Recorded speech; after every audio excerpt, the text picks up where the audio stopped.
May kwento ako sa inyo, guys. Sabi yan lang, ba't lagi daw ako nagluluto? Kasi hindi po ako sanay bumili ng pagkain. Mas gusto ko po yung luto ko. Para yung luto ko po hanggang tanghalian ko na, hanggang gabihan ko na. Kahit mag-isa lang po ako, kahit sinasabi nilang magastos, mas healthy naman po. Kasi alam mo na ikaw na malinis yung niluluto. Kasi ikaw ang bumili. Hindi mo kasi masasabi kung yung mga niluluto sa labas, kung frozen or fresh.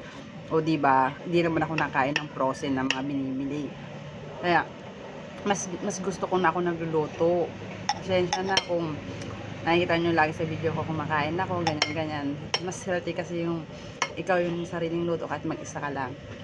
Bibili ka nga sa labas, 50, 60, o santa ka lang. Tapos gagastos ka naman ito mamayang gabi.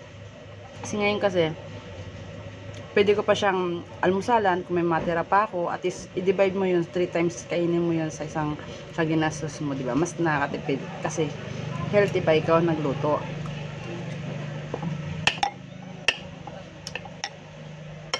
Para sa akin, nakakatipid kasi ako nagluluto eh. Nababudget ko siya. Hanggang saw-saw, tapos mga gulay. Para yung bibili ka na 50, 16 takal na ulam, baboy. Ang tanong ba, fresh ba yung karne niya?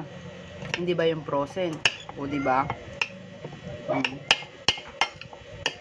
Diba? Iba pa rin yung sariling gawa.